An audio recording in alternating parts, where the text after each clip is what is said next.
Baruch atah Adonai Eloheinu melech haolam she'akol niyeh b'dvaro. What are the beginnings of Judaism, of the Jewish people?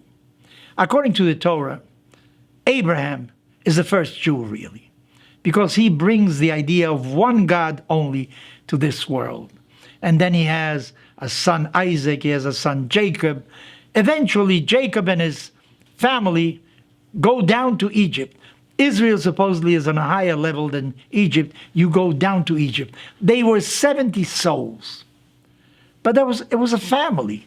When did the Jewish people become a people?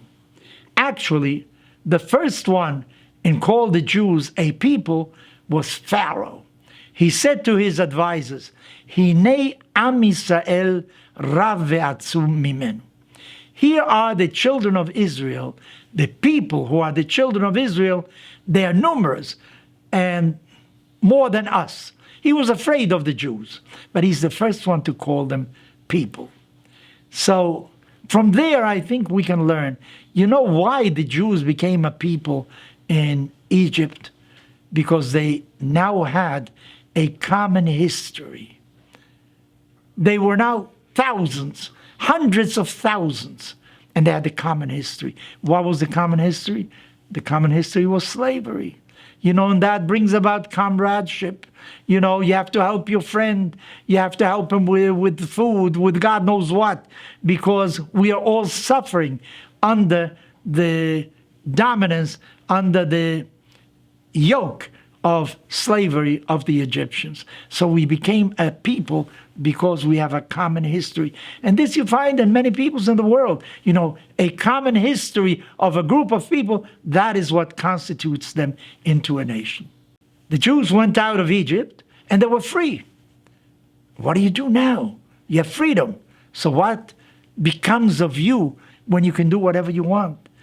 If you think about it, a negative history of suffering may be important in order to bring the people together.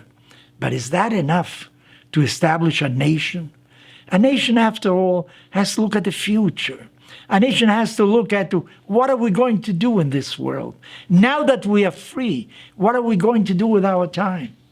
Well, the response of Jewish tradition is that 7 weeks after the Jewish people left Egypt, they were at Mount Sinai. There they heard the word of God. There they were given the 10 Commandments and the Torah. They were given a path, a norm. They were shown a light, what they were supposed to do in the future. They were given a set of rules by which they were going to behave, by which they're going to look and develop the nation in the future as well. So what I'm trying to say is that it is not enough to have a common history of suffering. And the Jewish people suffered throughout the ages. What we need is something really positive, a goal, a destiny. Where are we going? I was a rabbi in New York City, and I remember one of my congregants, a woman, was very good. She was very talented, and she once made a copy of a very famous painting and gave it to me. Actually, you could basically not tell the copy from the original. What was the painting about? You saw Jews running away from a town that had just been the object of a pogrom, where the town was burning, and Jews were running away with something in their hand. What were they holding in their hand? The Jew had a talit on, and he was holding a Sefer Torah. He was holding a roll of the Torah. The book of the Torah was in his hands. He didn't think of any gold or jewelry that he might have had, or any important object that his parents had given him. What he tried to save was the Torah, because he knew that that is what the destiny of the Jewish people has written on it.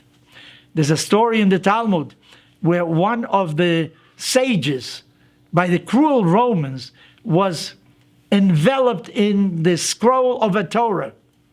and he was set afire. And the students that were around, because these things were done publicly, so that people should know what happens when you defy the Romans.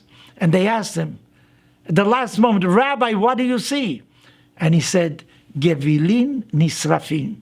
The parchments are burning. Ve'otiyot olot ofot ba'avir. But the letters are really floating in the air. You cannot destroy the message. And this is really the importance of the Torah. You know, somebody can make us slaves, can give us a history of suffering.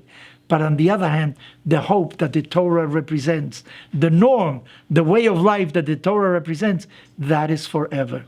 So be grateful that God gave us the Torah on the 6th of Sivan, the 6th day of the month of Sivan, when our ancestors were at Mount Sinai.